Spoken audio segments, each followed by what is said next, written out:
As a friend, अच्छे दोस्त की तरह, भाई बहन कैसा भी मान लो आप, मैं आपका वही हूँ, ठीक है, एक आपका मेंटोर हूँ। तो मैं मेरी जर्नी बताता हूँ। आज का जो प्रोग्राम रखा, सबसे पहले तो धन्यवाद गुरुजनों का, विशेष रूप से मेरे गुरु भी हैं और मेरे चाचा जी भी हैं, तो विशेष रूप से इनका धन्यवाद कि इतनी दूर मुझे इन्होंने आमंत्रित किया। फाइंडिंग पीस जो संस्था आप देख रहे हो या जो भी इन्होंने बताया कि हमने किया है, ये संस्था यूँ बातों से नहीं शुरू हुई। एक होता है ना, बचपन से अपने मन में एक छोटी सी सोच होती है कि कुछ तो यूनिक ही करना है, खुद के लिए सोचना, अपने निजी हितों के लिए प्रयास करना और वहीं तक सीमित रहना। सभी प्रजातियां ऐसा करती हैं। ह्यूमन है, इंसान है, चेतना है, विवेक है, तो कुछ यूनिक तो करना ही चाहिए ना। खुद के लिए तो हर कोई जी रहा है, किसी और के लिए जीने में शायद आप अगर ऐसा करें तो आपको पता लगे बहुत मज़ा आता है। तो उसी सोच के साथ ही संस्था शुरू हुई। गौशाला वगैरह जाते थे शुरू से ही हम, गौशाला में जुड़े रहे, गौ सेवा वगैरह अच्छी लगती थी। करीबन आज से 15 साल 10 साल पहले जानने शुरू की थी हमने। इतने में क्या, एक बीमारी आई थी, लंपी स्किन डिजीज़। आप सारे अगर गांव वाले तो जानते होंगे, LSD है ना, लंपी बीमारी आई थी गायों को, और वो है ना चकते से होते थे, फिर वो फूटते थे और बड़ी बुरी तरह से गाय ऐसे परेशान होकर फिर मर जाती थी लास्ट में। तो उस टाइम ना हमने जब देखा कि गलियों में गायों को ये बीमारी बहुत भयंकर रूप से हो रही है, उसके लिए आसपास के डॉक्टर वगैरह से पूछा जो सरकारी थे। मैंने कहा कि आप लोगों की तरफ से क्या मदद की जाएगी? वो कहते हम तो गौशाला वाले पशुओं का इलाज करेंगे, गलियों वालों को करके हम पूरे नहीं आते। मैंने कहा परेशान तो ये भी हो रहे हैं, लंपी तो इनको भी हो रहा है। लंपी कब आया था? जब कोविड आया था, है ना। कोविड में मैंने मेरे पापा को खोया है, तो मैं उस दर्द को बहुत अच्छे से जानता हूँ। तो कोविड और लंपी बिल्कुल पैरेलल थे। जैसे कोविड थोड़ा सा मतलब पीक पे आया तो लंपी स्टार्ट हुआ था। तो 2021 में लंपी आया, और लंपी आया तो गायें बुरी हाल, गायें बच्चे और भी जो जीव जंतु थे मतलब कोविड संबंधित सभी लंपी की चपेट में आना शुरू हुए और तड़प तड़प के मर रहे थे, बहुत बुरी मौत। उस टाइम पे मैं और मेरा एक दोस्त था बबलू राठौर, हम दोनों निकले। हमने कहा कि अपने जितना कर सकते हैं उतना करेंगे। हमने पहले हमारा गांव कवर किया, फिर आसपास के गांव में जाना शुरू किया। सुबह से लेकर शाम तक आस पड़ोस के जितने भी मम्मी, ताई, चाची, बुआ और सबसे कहा कि आटा गूंथो। आटा गूंथ के हमें उसमें मतलब बड़ा सारा ऐसे भर लिया, आगे स्कूटी में रख लिया, कोई 20 किलो 30 किलो आटा, दवाइयाँ बीच में मिक्स कर ली। अब दवाइयाँ और पेड़े खिलाते जा रहे हैं, खिलाते जा रहे हैं, खिलाते जा रहे हैं। पूरा दिन यही काम, करीब 3-4 महीने अपने पीक पे रहा लंपी। हम 2 जने और आस पड़ोस वालों से आटा मांग लेना और निकल जाना, पूरा दिन यही काम था। करीबन 3-4 महीने ऐसे ही किया हमने। और हमारे वहाँ जैसे मान लो गांव में जैतसर के लिए या मान लो आसपास के लिए, अगर मान लो और कहीं पे अगर डेथ हो रही है 100%, हमारे वहाँ 7% थी वो। यानी कि डेथ रेट देखोगे ना आप लंपी के टाइम में, तो बहुत ज़्यादा लोग, बहुत ज़्यादा गायें, मतलब कुछ गांव तो ऐसे थे जो गोवंश विहीन हो गए थे उस समय पे। और हमारे गांव में करीबन 7 पशु मरे थे, जिनको हमने आइसोलेट भी किया हुआ था, उनकी सेवा भी हो रही थी। ड्यूरिंग देयर ट्रीटमेंट वे चले गए थे दुनिया से। ऐसा नहीं कि तड़प के मरे, दवा दारू हो रही थी और उस दौरान वो नहीं बचा पाई। एक अलग बात है क्योंकि उसका कोई ट्रीटमेंट संभव नहीं था, कोविड की तरह सेम कोई इलाज नहीं कर पाए, लेकिन जो हमसे बन पड़ा हमने किया। लेकिन बाकी सारे आवारा पशु हमने बचा लिए थे, मतलब सेवा से, अपनी दवाइयों से। तो वहाँ जब हमने शुरू किया ना काम, धीरे धीरे देखा कि गाय को तो सेवा की जरूरत है ही है, इसके साथ साथ डॉग्स वगैरह, कुत्ते जो हैं, या और जो हिरण है मान लो, इनके लिए चलो फिर भी थोड़ी व्यवस्था है। बिल्लियाँ हैं और इनके एक्सीडेंट वगैरह होते हैं, कोई नहीं आता। गधे हैं, घोड़े हैं, खच्चर, इनको जब बूढ़ा हुआ छोड़ दिया, कोई संभालने वाला नहीं। फिर धीरे धीरे हमने उनको भी रेस्क्यू करना शुरू कर दिया। करते करते एक काफिला 22-23 तक जब हम पहुँचे तो सभी तरह के जीव जंतुओं तक पहुँच गए थे हम। अब हमें थोड़ा ग्रुप को विशाल करना था। कारण क्या था कि पहले हम वीडियो नहीं बनाते थे। अपनी मम्मी लोग समझाते हैं ना कि एक हाथ से दान दो और दूसरे को ना मालूम पड़े। हम वीडियो नहीं बनाते थे कि वीडियो बनाएंगे तो फिर वो है कि एक विचारधारा बनी हुई है गुप्त दान वाली, और दान भी कर रहे हो, दिखा के कर रहे हो, मतलब आप शो ऑफ कर रहे हो। ये आजकल की एरा ऐसी है कि अगर मैंने कोई दान पुण्य कर दिया और वीडियो बना लिया ना, तो देखने वाला ऑडियंस जो भी है, यार ये तो इसने शो ऑफ के लिए किया, दिखावे के लिए कर रहा है, नेम के लिए, फेम के लिए कर रहा है। हम वीडियो नहीं बनाते थे, बड़े पिछड़े हुए थे हम, मानसिकता पुरानी हमारी। तो वीडियो बनाना शुरू किया हमने 23 में। तो क्यों बनाना शुरू किया? क्योंकि हमारी रीच बहुत कम लोगों तक थी। काम तो इतना कर लिया पर किसी को पता ही नहीं, और जब तक लोगों का प्रूफ लाना, लोग मानते भी नहीं आपने कुछ किया है। ये और सोच हो रखी है लोगों की आजकल, जो सोशल मीडिया पे आप नहीं दिखाई देगा मतलब वो मानेंगे भी नहीं, कि वो कंसीडर भी नहीं करेंगे वो किया है। फिर हमने वीडियोस वगैरह का काम शुरू किया। उसके बाद क्या कि वर्तमान समस्या अगर आप देखोगे ना, तो जलवायु परिवर्तन सबसे बड़ी समस्या है अपने समाज की। पहले तो किताबों में पढ़ने के लिए था जलवायु परिवर्तन, पर इस बार आप देखोगे कि पिछले साल 1 महीने से ज़्यादा 50 डिग्री टेम्परेचर रहा है इंडिया में, रहा है। हम सब ने भयंकर गर्मी फेस की है। अभी आप देख लो, ये फरवरी है, और मेरे ख्याल से जो मेरे सीनियर बैठे हैं वो बता सकते हैं ये चीज़ कि मार्च अप्रैल तक सर्दियाँ इन्होंने देखी हुई हैं आराम से, सही है। पर आज फरवरी में इतनी सर्दी पड़ रही है, मतलब ग्लोबल वार्मिंग की वजह से।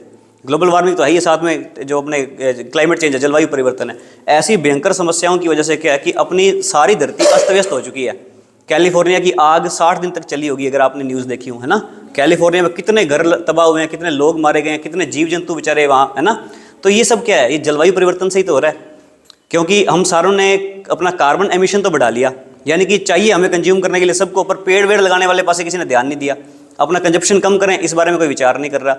विकास के नाम पे हम सड़कों पे और बड़े हाईवे तो बनाए जा रहे हैं, पर पेड़ पहाड़ जंगल कितने काटे जा रहे हैं, माइनिंग इतनी ज़्यादा हो रही है, तो उस वजह से धरती बेचारी उथल पुथल हुई पड़ी है। तो उसके बारे में फिर हमने सोचा कि इसके बारे में क्या कर सकते हैं, तो लोगों को अवेयर करना शुरू किया और साथ में हमने पौधे लगाने शुरू किए। पौधे लगाने का जब सिलसिला शुरू हुआ 2 साल पहले, तब हमने हमारे वहाँ एक गौशाला है तिनलसी में, तो वहाँ पौधे लगाए और पौधे लगाने के बाद उनकी बड़ी आसार संभाल की। आज वो बहुत बढ़िया खड़े हैं सारे पौधे, करीबन 200 पौधे वहाँ पे हमने पहले साल में लगाए थे। फिर पिछला साल आया, पिछले साल में हमने फिर इस बार भयंकर मतलब ऐसा मान लो युद्ध स्तर पे काम किया। हमारे गांव में जैतसर में रोड के आजू बाजू मतलब अगल बगल बिल्कुल से 5 किलोमीटर रोड तक पौधे लगाए, ट्री गार्ड वगैरह और पानी की व्यवस्था सार संभाल सारी कर ही रहे हैं टिल द डे। अभी कल ही परसों पानी डाला हमने, कल बरसात होगी। तो इसी के साथ फिर हमने क्या कि जो सरकारी वहाँ पे जगहें थी जो 4 दीवारी और की, वहाँ पौधे लगा दिए कर दिए, ताकि चलो अपने ज़्यादा तो नहीं कर सकते, थोड़ा बहुत तो कर ही सकते हैं। मान लो मेरे पास 100 तरह के दुख है, एक का निवारण तो आपके पास होगा ना, एक तो कर ही सकते हैं अपने। तो मैंने उस सोच के हमने उस सोच के साथ काम करना शुरू किया कि ठीक है दुनिया को 500 करोड़ पौधे चाहिए, 5000 तो लगा ही सका आप। मैंने 5000 वाला हाथ पकड़ा और चल पड़े उस रास्ते पे। और हमने फिर आसपास लोगों को डोनेट करने शुरू किए, पौधे खरीदे नर्सरी से और उसके बाद फ्री में डोनेट किए कि किसी बहाने लोग पौधे तो लगाएं। तो वो काम फिर हमने साथ शुरू कर दिया। अब मैं जीवों से बड़ा जुड़ा हूँ, संवेदन हूँ थोड़ा जीवों को लेके, तो मैंने शाकाहार पे बहुत बोलता हूँ। मतलब हमारा यानी यूट्यूब वगैरह सारे चैनल हैं, तो उस पर आप देख भी सकते हैं। तो फिर शाकाहार से लोगों को जोड़ने के लिए फिर मैंने खुद थोड़ा सा धार्मिक ग्रंथों का अध्ययन करना शुरू किया, फिर उन पे बोलना शुरू किया कि उनको शाकाहार तक लेके आएँ। क्योंकि आप सबको बताने की जरूरत नहीं है कि मांसाहार में है ना कहीं परेशानी होती है सामने वाले को, सही है, कोई दो राय नहीं इसमें। फिर शाकाहार के साथ साथ मैंने करुण शाकाहार, वीगनिज्म जिसे बोलते हैं, मैं खुद वीगन हूँ जैसे, तो मैं वीगनिज्म की तरफ चला गया, मैं खुद वीगन हो गया। फिर देखो देख परिवार वाले थोड़े समझे, फिर अब मैं उस पर वीडियो वगैरह बनाता हूँ, लोगों को अवेयर करता हूँ। ये सारी स्टोरी तो थी फाइंडिंग पीस की, ठीक है। और इस देश में वैसा मैं मानता हूँ अच्छाई करने के लिए एनजीओ सेक्टर के अंदर 5% लोग मुश्किल से इंटरेस्टेड हैं, 95% अपने करियर, अपनी जॉब, अपने फ्यूचर, या ज़्यादातर अपने समाज में शादी वाला है ना उसको लेके सीरियस हैं कि कुछ कमा धमा लें, सेटल हो जाए तो शादी, और सेटल होने को भी शादी मानते हैं वो कि सेटल हो जाएंगे तो शादी है ना। तो इस तरह की विचारधारा चल रही है। और मैं ऐसा मानता हूँ कि सोशल वेलफेयर के लिए जैसे आज ये प्रोग्राम है, तो आप लोगों को भी थोड़ा सोचना चाहिए कि वही बात शुरू वाली कि अपने लिए तो हर कोई देखता है, इस समाज के लिए देखो शायद तभी तो आप इंसान कहलाओ है ना। तो फिर उस सोच के साथ हमने ये संस्था शुरू की थी। और सोशल वेलफेयर के लिए जैसे अब समाज कल्याण के लिए अब आप क्या कर सकते हैं, मैं कह रहा हूँ ये पूरा डिपार्टमेंट है ना बिल्कुल खुला पड़ा है, इसमें कोई कंपटीशन नहीं है, कोई रश नहीं है। सरकारी जॉब लेनी है तो मेरे ख्याल से 3% 2% का आंकड़ा है, सक्सेस रेट देखें तो 100 में से 2 लगते हैं है ना। इसके अंदर अगर 100 लगेंगे ना, मैं कहता हूँ 100 के 100 कामयाब हो जाएंगे। कारण कि उसमें कंपटीशन ही नहीं है, कोई आ ही नहीं रहा इस तरफ है ना। सब अपने निजी अपने व्यक्तिगत जीवन में इतने व्यस्त हैं, किसी को टाइम ही नहीं है कि वो सोचे कि हाँ सोशल वेलफेयर के लिए भी कुछ करना चाहिए। तो आप लोग भी अपने स्तर पे, अब विशेष रूप से आप महिलाएं हैं सभी है ना, और होना क्या है कि जॉब वॉब लग गए तो ठीक, नहीं तो शादी वट पे पड़ी है सही है, होना तो यही है फाइनली। तो मैं तो आप सबसे रिक्वेस्ट करूंगा दम के एकदम है ना पूरा जी जान लगा के मेहनत करो, अच्छे से अच्छी जॉब हासिल करो, अच्छे से अच्छा फ्यूचर करियर कुछ नया सोचो।